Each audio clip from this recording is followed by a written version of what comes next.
directed for the first part, the Flash episode, and honestly, that fight between Oliver and Barry, that was in the script, that was pretty much exactly what we wrote, and Glenn pulled it off in the amount of time and money that we had. So, kudos. Great. Thanks, guys. Hi, I'm Dimitri. Nice to meet you guys. Well, I mean, I feel like I know you guys already, but it's not actually you guys, it's your characters. I actually have a two-part question, and I feel with the theme.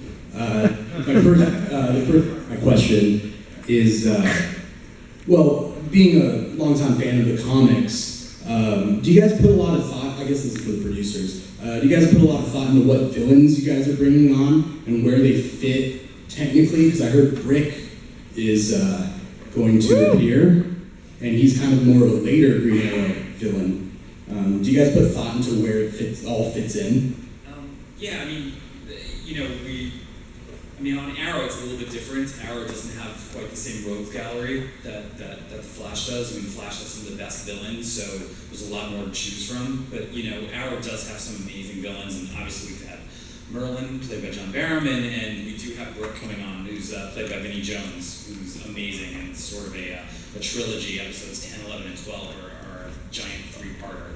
But, we sort of pull from everything. I mean, that's sort of one of the fun things of the show, that you can pull from, classic Golden Age and Silver Age villains, but then there's also a whole bunch of new villains. Like this season, we had Komodo and we had Cupid, who were, obviously more recent additions. Cool. And my second part of the question, I guess this is open for everybody. I would never have thought I would see Rainbow Raider on screen. What's another obscure villain that you guys would want to bring on? Not saying that they would come on, but, Rainbow Raider-esque. We have a board up in the Flash office of all the villains that he has, and some of them are they sound so silly, and Rainbow Raider was one of them, and Jeff Johns, his favorite thing to do in the world is to take old silly characters and rehabilitate them and make them cool, and I think we kind of did that with Rainbow Raider. I mean, if you see his costume in the comics and what he can do, I mean, it's fairly silly, but I think we've gotten pretty adept at taking some of these comic book characters. I see you guys in person. I'm a huge fan. Oh my god. Moving to CW, it's sad.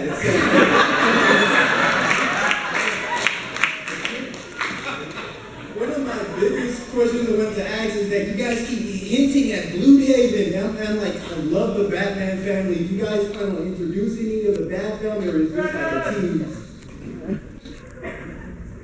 a tease?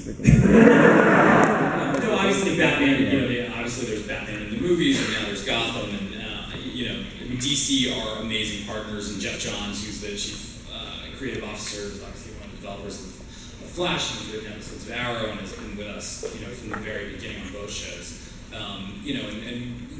There are things we can do and things we can't. I'm a huge fan of Nightwing. So,